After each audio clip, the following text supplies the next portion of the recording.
Welcome to Remarkable Retail Podcast, Season 7, Episode 10. I'm Michael LeBlanc. And I'm Steve Dennis. Our very special guest for this episode is Laurie Lam. She is the Chief Brand Officer for the phenomenal and the phenomena that is E.l.f. Steve, between us, our department store experience and other retail engagements, we've seen a lot of beauty brands come and go. There's a lot of them out there. What, in your mind, makes E.l.f. different and worth deeper exploration?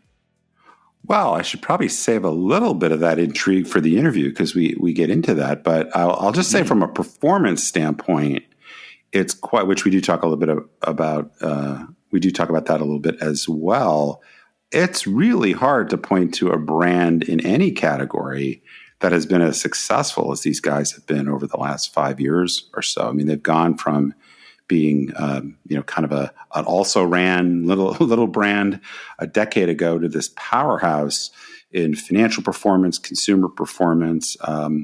So part of the reason why we wanted to have Laurie on and talk about the E.l.f. brand is just how phenomenal their growth has been and continues to be. So we'll let listeners hear about what the secret sauce is behind it. But I would have, if you had asked me 5 years ago whether a startup could go and really disrupt this category in the way that E.l.f. has, I would have said, no, it's just too hard. It's too mature. What's going to be that point of differentiation that's going to allow that to happen? And here we are, with a multi-billion-dollar company. So. Well, there's no question the odds were stacked against that exact outcome. But as you said, it's an E.l.f. and great interview. There's a little bit of a preview as to part of the discussion. All right. Speaking of great things, drum roll, please. Your new book now available for pre-order. We've teased a bit of the content already in the show. We've mentioned it very broadly, but and we're going to do a much deeper dive preview in the next couple of weeks, but what can you tell us about it today? Yeah, after all the tease, finally, the genie is out of the bottle or whatever, however we want to describe it. The book's called Leaders Leap, Transforming Your Company at the Speed of Disruption. It is available for pre-order probably at this point just about any place online that you might get your books from. If you can't find it, it's probably just because the metadata hasn't populated across the various platforms. So if you can't find it, maybe go back in a couple of days. It should be there, but it is on Amazon, Barnes & Noble, et cetera. The book is about why transformations fail or fall well short of their goals. Fundamentally, I'm making the argument that leaders really need a paradigm shift, make some very fundamental changes, rethink their approaches in many ways if they're going to avoid irrelevance or even perhaps going out of business. I've said to people, and this will resonate with many, but probably not all, that in some ways it's an updated perspective, kind of a innovator's dilemma, if people know that book, Clayton Christensen's book, or Jim Collins' Good to Great, kind of an updated perspective for the digital age, because both of those books were written really before digital disruption was a thing. Clayton's book is 1997. Jim Collins' book is, I believe, 2001. So that was really well before e-commerce was significant, well before social media really existed, well before the iPhone existed, et cetera. And so we've clearly seen a tremendous amount of change that's created much more accelerated disruption. So that's what the book is about. As you mentioned, we're going to talk about this in a bit more detail in a couple of weeks. So we'll leave a little bit of gas in the tank. I will mention one other thing quickly, which is that it is not a retail book. Right. I absolutely draw on my experience from retail. And there are a few things that I kind of carry over or revisit a bit from Remarkable Retail, but this is really a book about leadership. It's a book about business strategy and transformation, but it's particularly about what leaders need to do, not so much, culture or organization. I'm really taking much more of kind of a personal approach. So if folks are interested and would like to pre-order, that would be great. That helps the retailers that are trying to make their decisions about what to stock in their stores perhaps decide to carry it. It also helps other people find it. So pre-orders are important. And of course, if people want to spread the word, to their friends about it, that would be great as well. But more on that, I'm sure, down the road. All right, let's move to the news. It's been such a tough week. I guess reflecting back that the world becomes more VUCA-ish, right? I mean, as we head towards some weeks of normalcy, we still have the ongoing war in the Ukraine. Now we have these terror attacks in Israel. What do you make of all this? And I guess you've just been writing about leadership in changing times. Any thoughts that help us put this into context?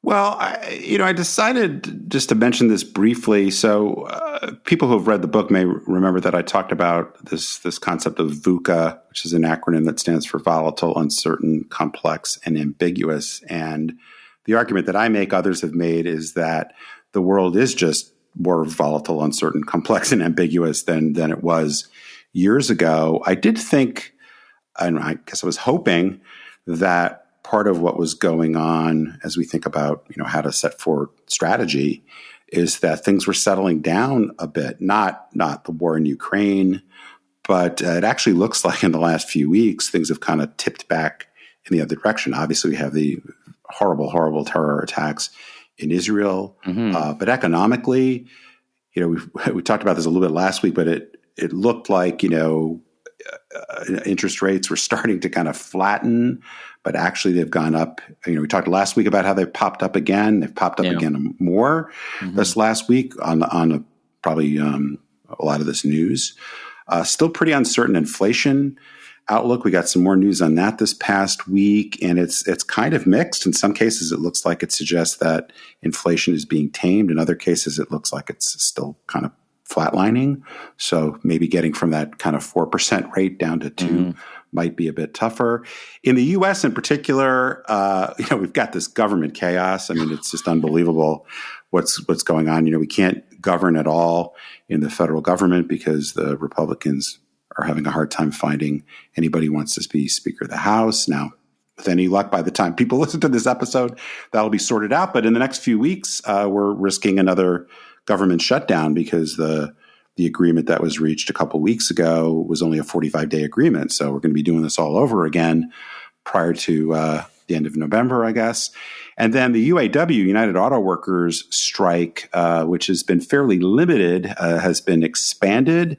And, we'll see again, maybe by the time people listen to this, that will have been settled, but it's not looking super positive. And if that were to, with the auto industry being such an important industry, not just in the U.S., but has ripple effects beyond, if that strike were to expand, that's not great for the economy and for the holiday season. So, I mean, I think this just, calls us to accept that, this is kind of our reality and, just argues for digging deeper on trying to understand what's going on, building agility into your system. A lot of things we talked about when we did a focused episode on this idea of VUCA. So I think that's it for now.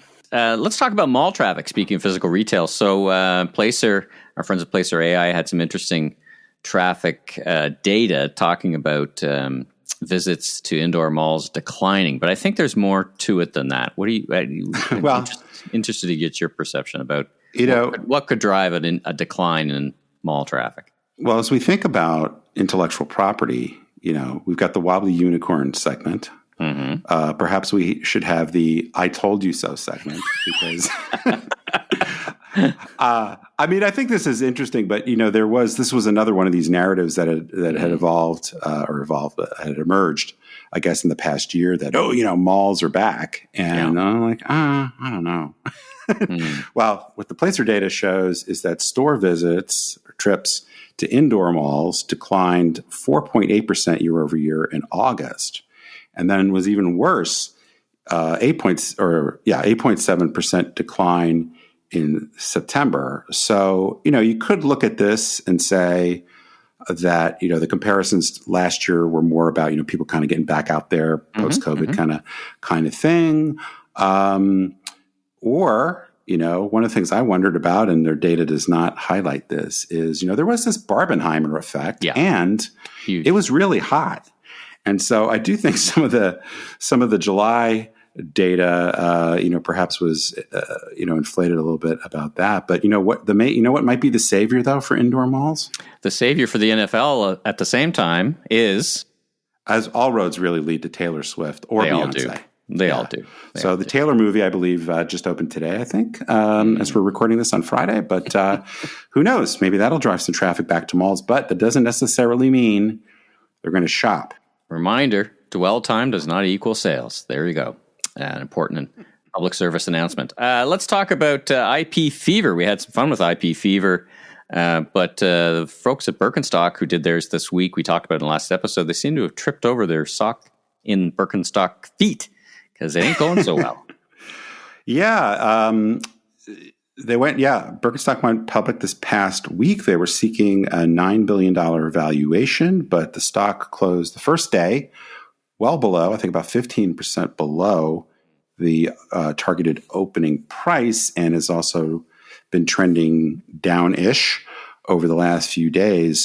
So that's not awesome. I will say that to the extent that there's rivalry in the ugly shoe space. I'm sorry, projecting my own personal point of view on that. I like Crocs. Crocs. Birkenstock is still valued more highly than Crocs. But anyway, one of the more interesting points, and credit to friend of the pod, Scott Galloway, because he went into this on his podcast, it actually turns out that the IPO market in general, not just for retailers, has been pretty terrible over the last few years.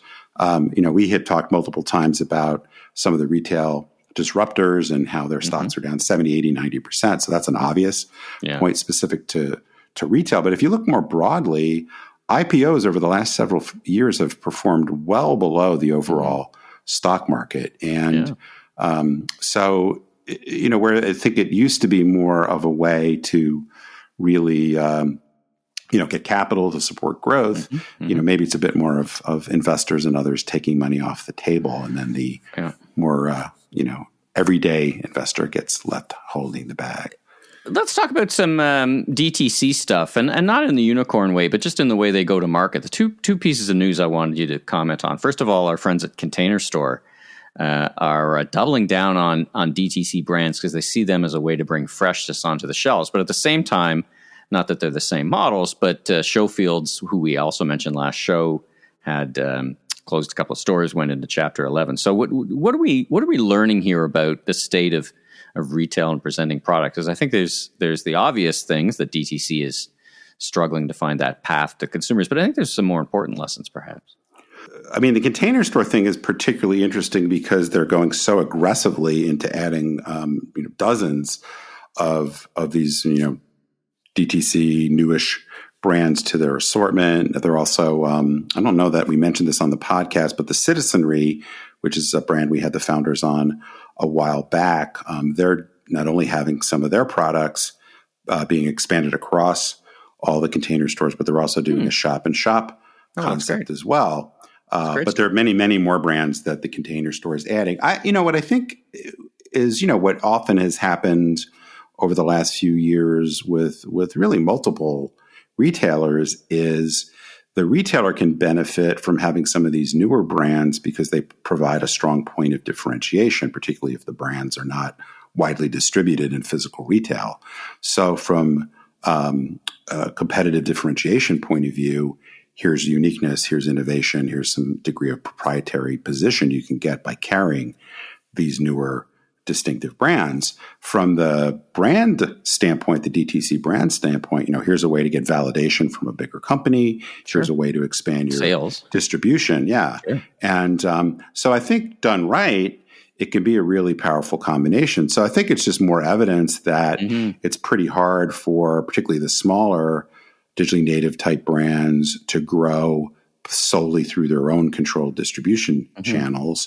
But I think it's also a sign that for existing retailers that are trying to improve their differentiation, why not partner with some of these brands? Frankly, I'm surprised. We've talked about, there's Quip toothbrushes at Target, and so it's not like this is a totally new thing. But I'm actually more surprised that some of the more traditional department stores, or this is now the train's left the station here, but Bed Bath & Beyond and some other of these retailers that really struggled to have a unique product assortment didn't do more of these partnerships because I think, like I said, done right, it's a win-win for the retailer and for the brand. Interesting discussion. Well, listen, speaking of interesting discussion, that was a great discussion on News of the Week, and congratulations on getting the book out. Looking forward to sharing with everyone, the listeners, more about that in future episodes. But for now, let's get to our interview with Laurie Lam from e.l.f. Cosmetics. Welcome to the podcast, Laurie. Thrilled to get us all at the same place at the same time. How are you? Isn't that amazing? Thank you so much. I'm great. Well, I'm just off the plane from New York. Steve's just off the plane from Vegas. Where are you? Where are we finding you? I am in New York right now. I'm in the Upper West Side. Let's jump right in. Tell us about your background, your personal, professional journey, and what you do for a living. Sure. Why don't I start with, I'll tell you a little bit about what I do, and then I'll go into my journey. Yeah. Today I am the Chief Brand Officer at e.l.f. Beauty. And at e.l.f., I lead a multi-branded portfolio that includes the namesake brand that you know, e.l.f. Cosmetics. We also have e.l.f. Skin, Well People, Keys Soulcare, and our newest baby, Naturium. There at e.l.f., I'm responsible for strengthening our branding, our positioning, setting growth for our categories, and not forgetting to champion our mission to make the best of beauty accessible to every eye, lip, face and paw. Face and paw. Paw. You're going to change. Are you changing the name to e.l.f.? Or that's a good one. I love that. Breaking news. When I look at your background, it seems like you're clearly a beauty professional with a background in the prestige beauty business. Did you always want to do that? Was that a goal for you? I think so. I think so. You know, a little bit about my journey. Prior to e.l.f., I did spend 20 years building global brands at L'Oreal. I had the privilege of working with the best beauty brands, I would say, and the best people in the beauty industry. And I did that in a couple of cool places. I was mostly spent my career in the US, France, and Asia Pacific. My experience was very rich, I would say. You discover I'm really not your typical marketer that you may have met. I've pushed myself into other areas of the business that maybe some marketers wouldn't tread into. I've done e-com and digital and acquisitions, business development and innovation. And I've really been blessed with great bosses that really allowed me to disrupt and shape my own career with these new challenges. And I've always had a thing for beauty. I mean, I am that girl that may have been using or may have been sneaking my mom's lipstick into the bathroom at age 5, you know? Now, and from a career with a big global brand like L'Oreal, what got you over to e.l.f.? I love L'Oreal, and I've got such great experiences there and such amazing mentors and friends that I've made there. For me, I think I was just ready for the next experience and the next challenge, and to be able to unleash my creativity. And I really saw the amazing things that e.l.f. was doing, and I wanted to be a part of it. Well, if you could share with the listeners a little bit more about e.l.f. I mean, many may have heard of them. You mentioned a few brands in the opening, but give us a sense of the origin story and the scale and scope of the business. I would love to. Well, e.l.f. Beauty, first and foremost, is a portfolio of brands, and they all have the same vision, which is to be a different kind of beauty company, right? And we do that in three ways. One, by building brands that disrupt norms, shaping culture, and finally connecting communities through positivity, inclusivity, and accessibility. The e.l.f. portfolio, for those who aren't familiar, we have a really strong commitment to clean, cruelty-free brands and delivering incredible value. That's really it fueled the success of our flagship brand, which is e.l.f. Cosmetics. And it carries into our current portfolio of brands, which include e.l.f. Skin, I mentioned Well People, Naturium, and Keys Soulcare, which is a groundbreaking lifestyle brand that we created with Alicia Keys. Unbelievable. I have to say, I was aware that e.l.f. was quite a success story, but as I was delving into some of the history, but also the most recent performance, I have to say, I'm not sure I can think of any company that is of significant size that's put together the kind of financial performance as well as just general market performance. Just a few stats I'll mention before we start talking about what's behind this great success. 18 quarters of consecutive sales growth. The most recent quarter, I understand it, was 76% year over year, which was on an already quite substantial base. So that's not because it's a tiny business. Improved gross margin, more than doubled your EBITDA. Your investor presentation, which maybe we'll put a link to in the show notes, talks, that would be great. Kind of lays out some of your relative market share performance against brands that I'm sure many other people would know. You continue, we're getting a lot of retailers that are either dampening down their expectations or changing their projections. Your company's projecting robust sales and margin growth for the next year. And not that we like to talk too much about just the stock market, but it's hard to ignore the performance. The stock is up 10x or so over 5 years and 80% year to date. Unbelievable. Just really staggering, I have to say. So explain this for us, Laurie. What's those X factors, superpowers? I think I see mentioned from time to time. Have superpowers. Yeah. Yes, we have the superpowers. I mean, we are the number 3 brand today in mass beauty, and we are the primary growth driver in mass cosmetics. We're immensely proud of that, along with some other, awards that we've won along the way. But all this is really no accident. I think it goes back to a reflection of, one, I would say our incredible leadership at e.l.f., but also I would say our founders of e.l.f. And you mentioned origin story earlier, and I'm not even sure how many people know this. So I'm going to paint a picture for you, Stephen Michael. It all started in 2004, actually, with our founders. They had a vision to bring quality products and make it accessible to every eye, lip, and face, right? And that's actually what our brand stands for, literally and figuratively. A lot of people didn't realize that, and actually it was a Jeopardy question once that someone had answered, ears, lip, face. Nope. And now pause. Yeah, and now pause. But so our founders were so disruptive that they sold the brand and they sold the products for $1 over the internet on a site called eyeslipface.com back in 2004. And so just to paint the picture, I mean, this is the year that Facebook launched, and this is well before iPhone became a thing, right? So that everyone said that you're crazy, this is never going to work out, but you know what? It was really fueled with $1 and such quality products. It fueled a lot of ratings and reviews from a very loyal customer base. And that really quickly expanded by word of mouth. And it was the best focus group that the company could have gotten, right? Because basically you're reading these comments and it'll be like, I like this brown pencil, but I like this, or I like this shade, but I wish it did more of this. So it kind of gave them the momentum to course correct and create really great products. And that was the root of the brand. Like, those are the roots of the brand. It's like in our DNA to actually disrupt.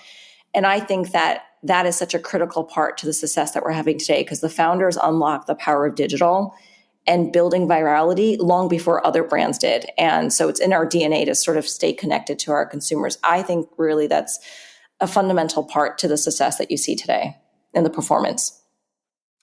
And what about one of the things that are highlighted around kind of your success story within your investor presentation is, this kind of constant innovation, some of the things you do that are quite unusual and seemingly quite powerful from a marketing standpoint. Could you just talk about that a little bit?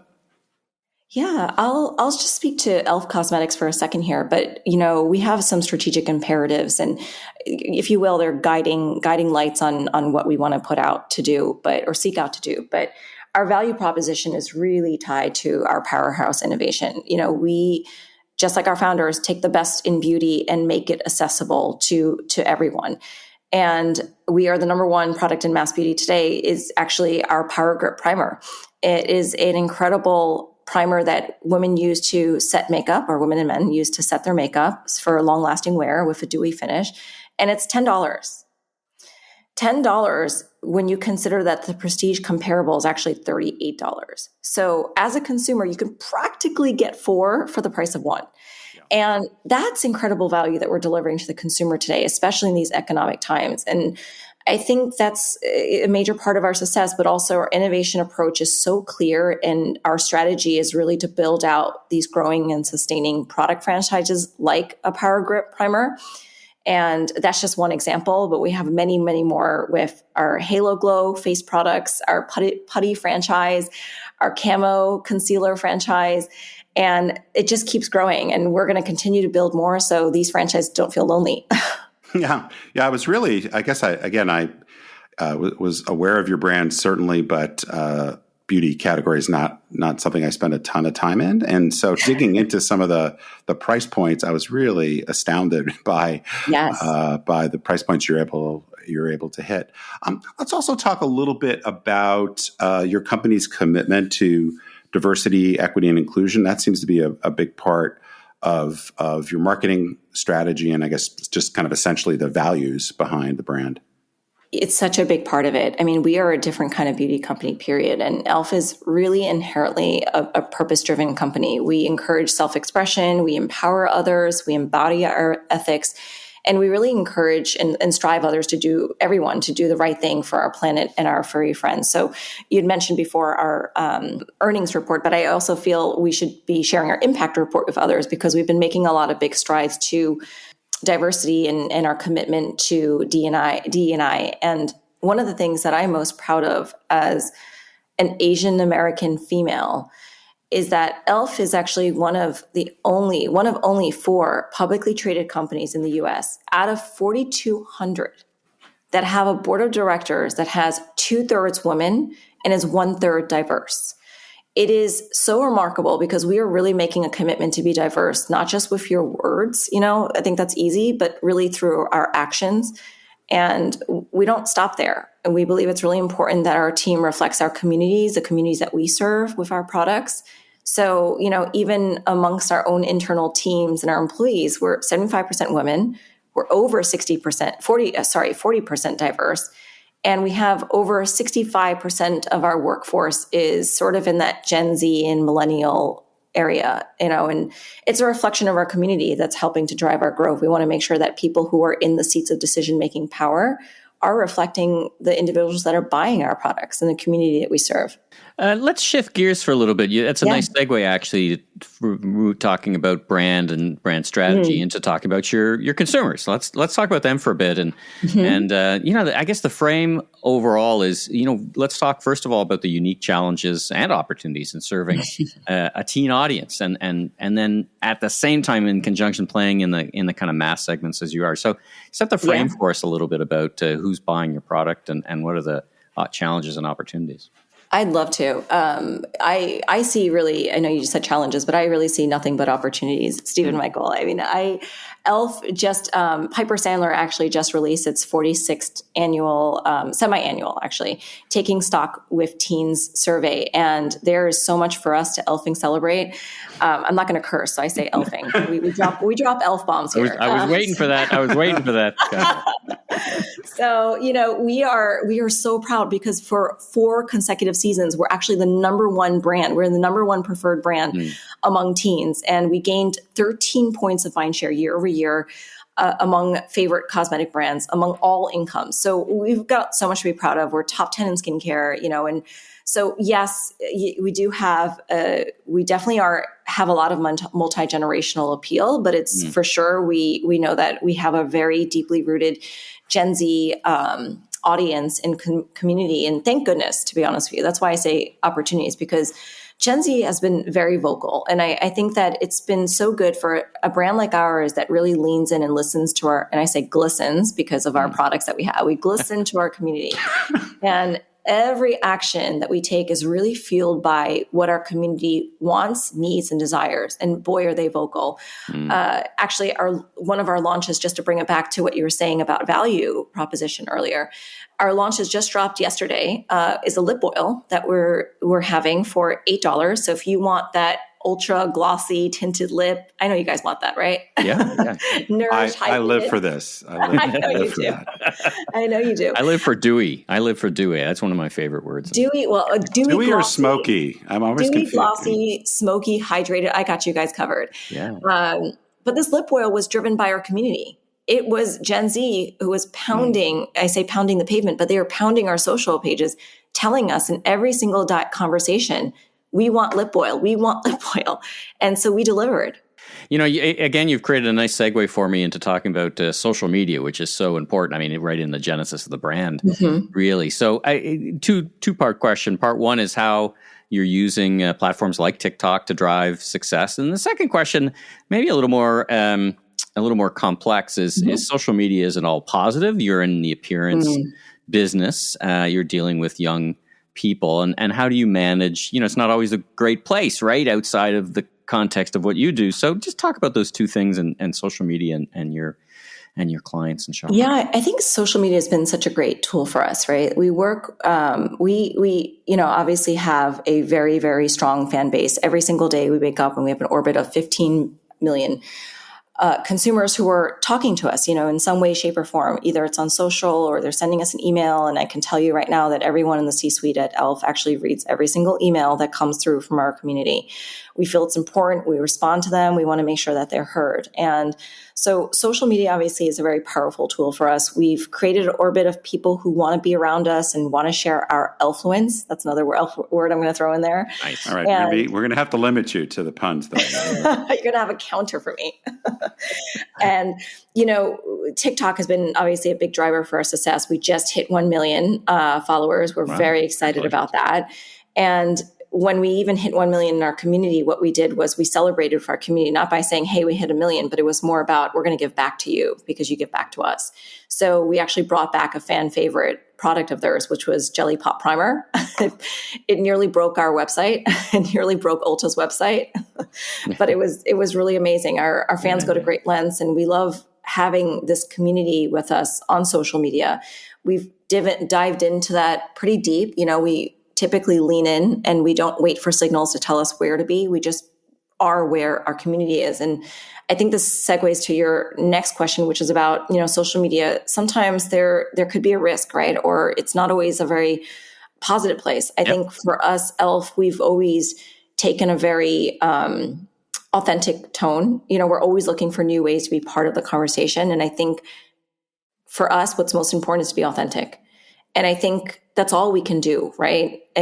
Trends come and go, conversations come up, they come down, and some people have bad days and they have good days. But as long as we're real and we have dialogues with our community, I think that's what we can do. And we're always in the culture of testing and learning, and waiting for signals with our community. We are always listening to what they're saying. So I feel that's always put us in a really great position to be more of a fan and a friend to our community.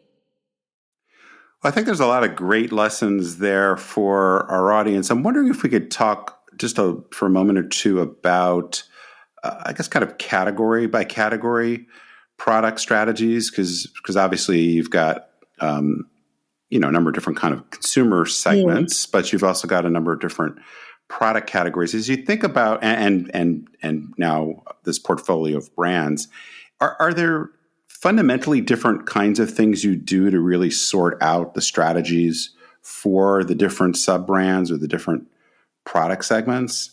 Or do you have this unifying kind of global approach? To some extent, I would say it feels like a global approach, because we know our products really are able, and they do have multi-generational appeal.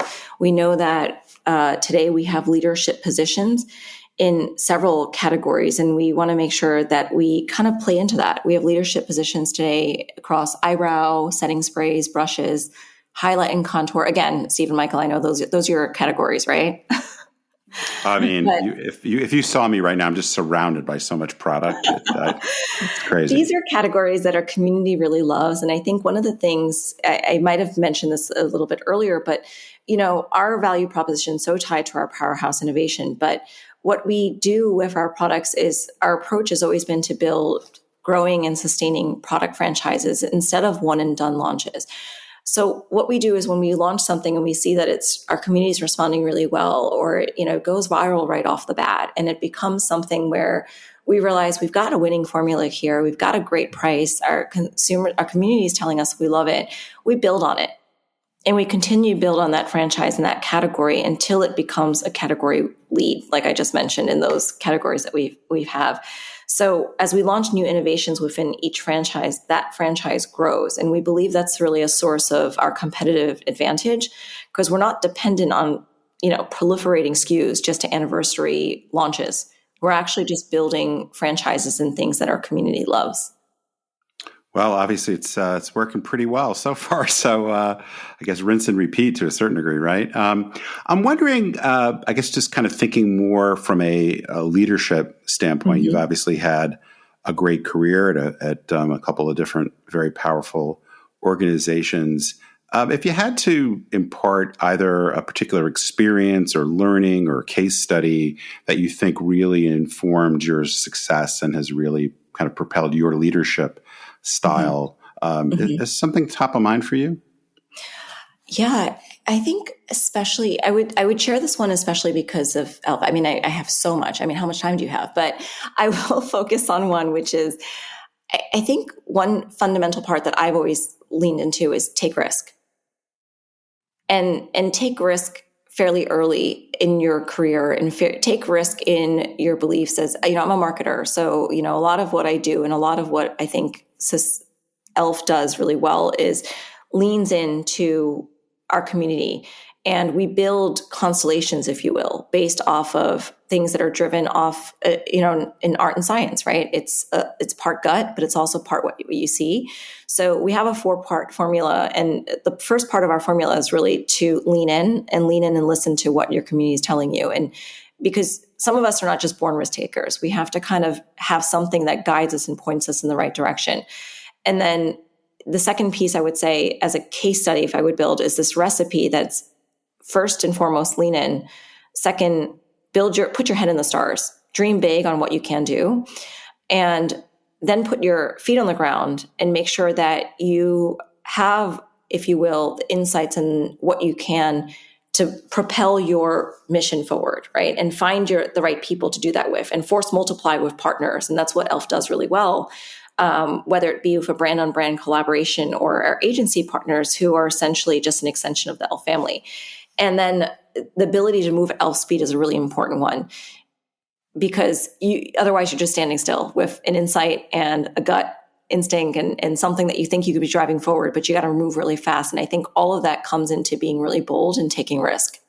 Yeah. No, I love that. And I think that's certainly a lesson that lots of people could benefit from. I guess just before we let you go, anything on the horizon that you're particularly excited about that you might want to lift up? Oh my God. Well, our mantra at e.l.f. is that anything is e.l.f.ing possible. That's maybe my last e.l.f. bomb for you. I thought it was like aim e.l.f.ing high, move e.l.f.ing fast. Those are really good ones too. Oh my God, okay. You can be a copywriter for us. You're hired. We'll put the t-shirts together and send them over. You are hired, Steve. So we are a different kind of beauty company. I think there's so much white space ahead, in color cosmetics. We want to build more leadership, right? We know we have multi-generational appeal. We want to make sure that we're reaching our right audiences. Skincare is such a focus for us. I will say with the holiday season coming up right now, I would say everyone please stay tuned. We just did an amazing collaboration with Jennifer Coolidge after our big game.